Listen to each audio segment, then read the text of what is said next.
All right, welcome back to OhJoKnows Talk Show. I'm your host, Joe. And on this week of America, I got something to say. We have the multi-talented producer, on-air host, TV personality, and media mogul in the making, Zayna Allen. Hey, how are you? I'm good. How are you? I'm good. I'm so glad you're joining us today. I'm happy to be here. Yes. And first up, happy Black History Month. Happy Black History Month to you, team. Thank you, thank you. So many exciting things have taken place this month for the culture, including Black excellence, including also your new role as associate producer for Vanity Fair. Congratulations. Yeah. No problem. Do you mind telling us what led you to this new role? The money. The money led me to this new role for sure. I definitely think that I've been throughout my career, I've worked as a digital producer overall. So uh having a community that looks out for me, because I got this role based off of word of mouth. So having Mhm. a community that looks out for me, knows what I do, that knows what I'm good at doing, definitely helped for sure. That's good. And you started this month, correct? Yes. Great. I like that. And I like how they hired you this month for Black History Month, because that actual publication is it highlights Black culture a lot now, but in the past it didn't. So I'm just glad that they're always evolving to move the needle forward. Another question that I have for you is, what tasks and duties are you responsible for in this role? So as an associate producer, I handle a lot of the pre-production stuff, a lot of the research that gets done. Day of the shoot, I handle a lot of the logistics. Mm. What goes on at the shoot. We have a lot of people on set, so everybody has different responsibilities. One day I could be doing the low end things like going to get drinks and waters and coffees and things like that. But other days I could be doing things like slating, taking shots, things like that. It's always different every day. But overall, as the associate producer, it's right under the regular producer. So I help put together the concept with the producer, and we go from there. Sounds good. I think you're a great person for the role. Just your personality alone and then the way you creatively think, I think it would be a great match. And I can't wait to see you thrive in that position. Thank you. No problem. I would like to switch the topic just a little bit. Why do you think the importance of Black representation in this particular publication is important? Um, I think that Vanity Fair and overall Condé Nast in general has had a history of a lot of whitewashing for sure. Mm. But I think that they've definitely gotten better. And speaking of Condé Nast, Vogue is in charge of the Met Gala, and the Met Gala coming up this year. And the theme this year is what was it? Something about Black style. I forget the name of it exactly, but that's a step in the right direction, for this company. And they have different chairs, different Black chairs and hosts for the Met Gala this year. So really excited. Hopefully I get to go. We're hoping. Yes, cross. Yes. Good. I agree. I think a lot of publications in general, they don't really think about how much Black culture and community actually help move forward a lot of things that are taking place. And the fact that Baby Fair has been around since at least the 70s, I believe. Just now that the fact that they're hiring more Black people, more diverse people, and things like that, and also gracing the covers of the magazine with important figures that we have today in society. I'm really glad about that. Yeah, for sure. I think that's why a lot of us being us, the Black folk, Mhm. we are making these strides to have our own Black owned publications to be Mhm. share the stories that other people can't. As you may know, I also am the associate editor at 2190. So that's a Black publication for Black women's lifestyle. And that was started because we needed something. There aren't many outlets that highlight Black women's lifestyle. I mean, we have Essence, but Essence can't be its own competitor. You can't have a monopoly. Essence can't have a Exactly. so I think it's really, really great that there are so many other Black publications out there that do the job, especially when some white publications aren't doing the job that needs to be done. Exactly. Because we grew up on Essence and we grew up on like Jet Magazine and things like that, all those cultural magazines that helped move the culture forward back in the day. But the fact that we're now allowed to be in these more other publications to highlight our great works and things like that, I think that's so awesome in general. All right. Do you have any advice for any young Black creators trying to break into this type of work that you do? It's important to stay on the path, no matter Mhm. what. There have been many times where I almost gave up. There have been many times where I felt like I wasn't good enough for whatever. I've had many times where I've had imposter syndrome, and imposter syndrome almost stopped me from getting a role or from accepting a role or going for a role that I ended up getting. Because I wanted to give up. I didn't think I was good enough. But you just got to keep going. You got to keep doing what you got to do because there's no one else out here that's going to do the things for you. No one else is coming to save you. No one else is coming to make sure that you're good, that you're going to be Mhm. star. It's only you. You're the only person that's going to make these things happen. So you have to keep going. You have to trust yourself. You have to believe in yourself.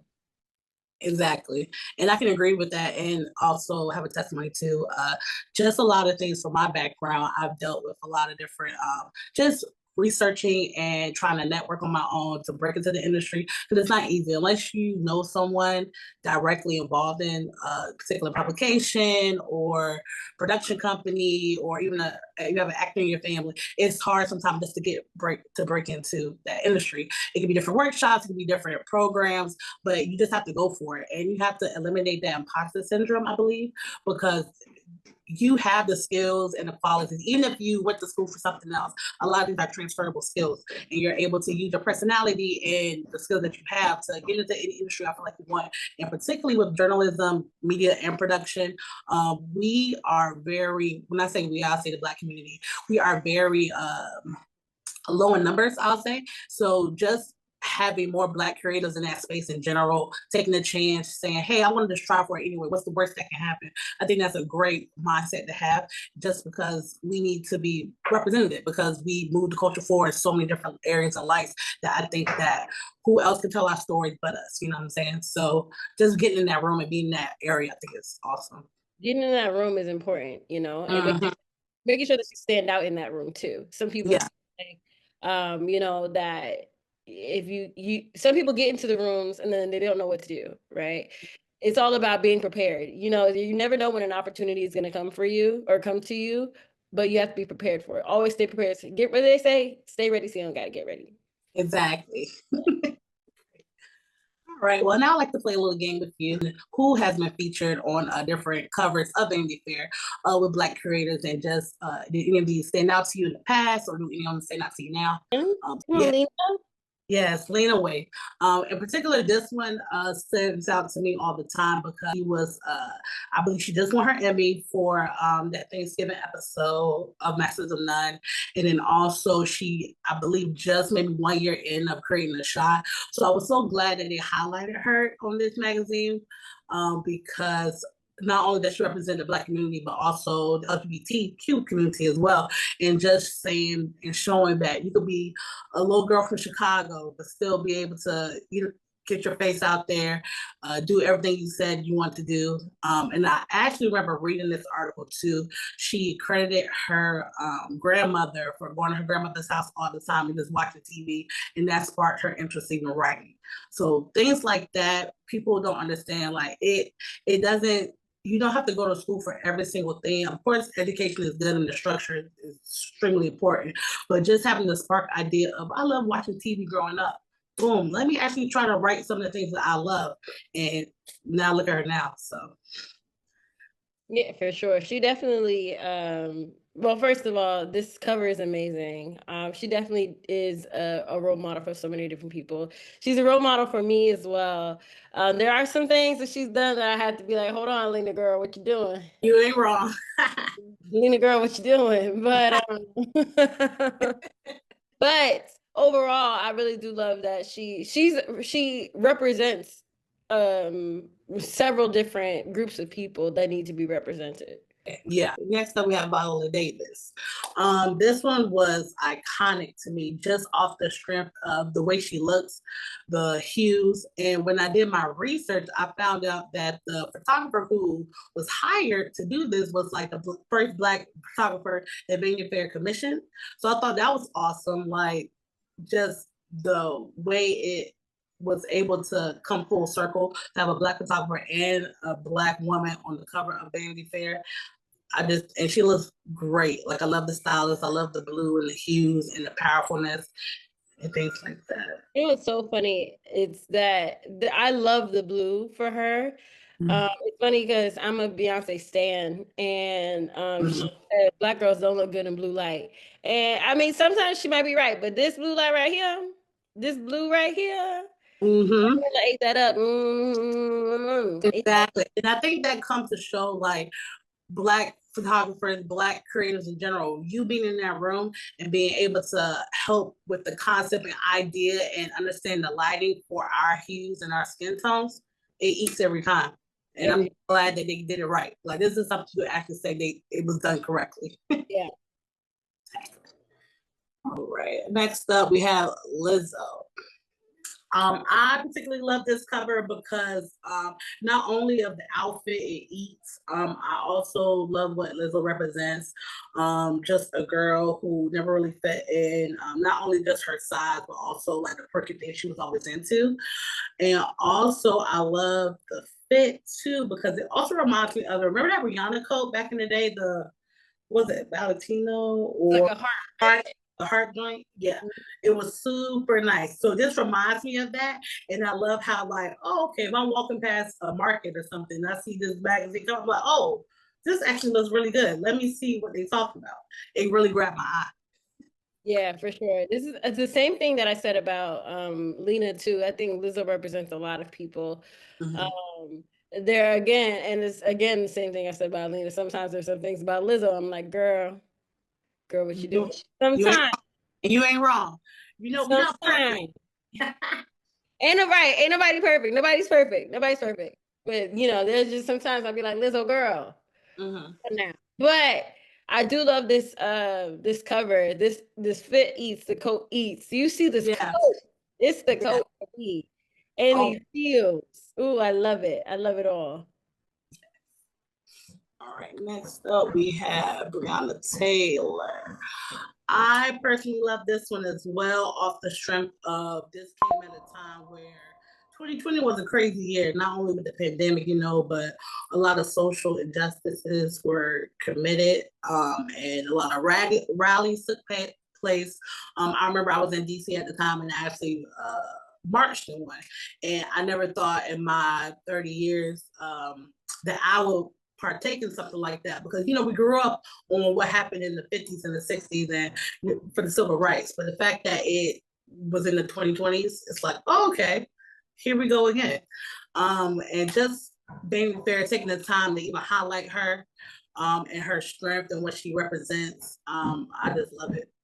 Yeah, this is a powerful time for them. This was a powerful time for them to put Brianna on the cover.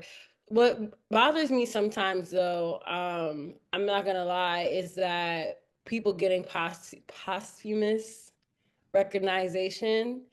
Even Yeah, though, sorry, say it again. no, I agree. Yes, even though like, she probably would have never gotten, maybe who knows, but been on a Vanity Fair cover as who she was before Mm-hmm. that.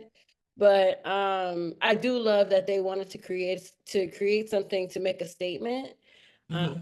through this cover. Yeah, I agree. And you're right. A lot of that posthumous, am I saying all right? Activity, it's a lot because think about a lot of rappers who passed as well, just from reckless gun violence. A lot of them are being highlighted and things like that, and their music is now being showcased more because of their passing, unfortunately, from Nipsey to Pop Smoke to P&B. And Smoke for sure. I think Pop Smoke really got a lot of yeah, positive recognition, which is like he people love his music now, allegedly, but it's Mhm. like y'all really like it, but when he was alive, you know what I'm saying? Mhm. But I agree. I personally did like it. Being from Baltimore, close to New York in a sense. I remember when that whole wave took place and everybody was on Pop Smoke. So the fact that unfortunately he was taken too soon, I was glad that they did highlight him and that 50 Cent took the time to even push out his actual record.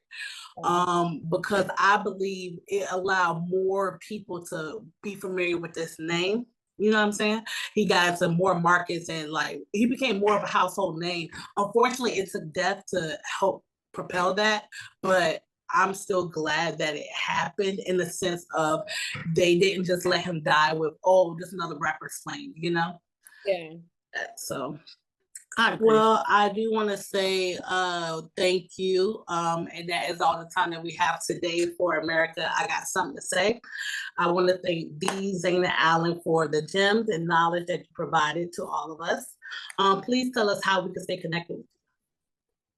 You can find me on Instagram, on Twitter, and on TikTok at Zayna the Brand. ZaynaTheBrand. Perfect. I know that's right. And again, I am your host, Joe, and this is the OhJoKnows Talk Show. And until next time, know it alls, have a good one and stay blessed.